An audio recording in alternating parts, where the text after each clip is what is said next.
as music, because there's many good people playing in that record, but the style of the alto is so different from anything else that's on the record or that went before. Did you realize at that time what effect you were going to have on jazz, and you were going to change the entire scene in the next 10 years? Well, let's put it like this. No, I had no idea that it was that much different. Well, I'd like to stick in a question, if I may. I'd like to know why there was this violent change, really. After all, up until this time, the way to play the alto sax was the way that Johnny Hodges and Benny Carter played alto. And this seems to be an entirely different conception, not just of how to play that particular horn, but music in general. yeah, how to play any horn. I don't think there's any answer to. It's just the way you speaking, felt. John. Yeah, that's what I said when I first started talking. That's my first conception, man. That's the way I thought it should go, and I still do. I mean, of course, it could stand much improvement. Most likely in another 25, maybe 50 years, some youngster will come along and take the style and really do something with it, you know? But, I mean, ever since I've ever heard music, I thought it should be very clean, very precise, as clean as possible anyway, you know? And more or less to the people, you know, something they could understand, something that was beautiful, you know? Mm-hmm. Because definitely there's stories and stories and stories that can be told in the musical idiom, you know? You wouldn't say idiom either. It's so hard to describe music other than the basic way to describe it. Music is basically melody, harmony, and rhythm. But, I mean, people can do much more with music than that. It can be very descriptive in all kinds of ways, you know? All walks of life. Don't you agree, Paul? Yeah, and you always do have a story to tell. It's one of the most impressive things about everything I've ever heard of yours. Well, that's more or less the object. That's what I thought it should be. Uh-huh.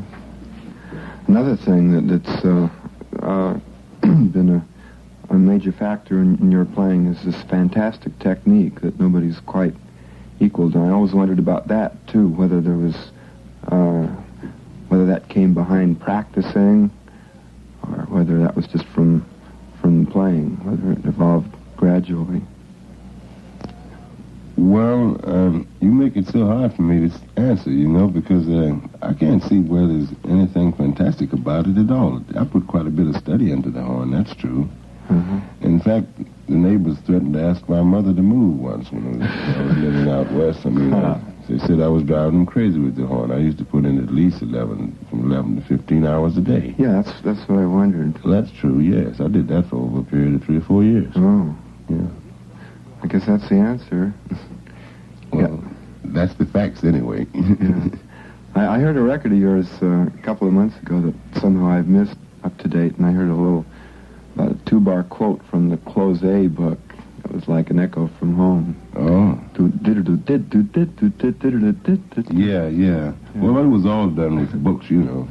Naturally, it wasn't done with mirrors. This time it was done with books. That's very reassuring to hear, because somehow I got the idea that you were just sort of born with that technique, and you never had to worry too much about keeping it working.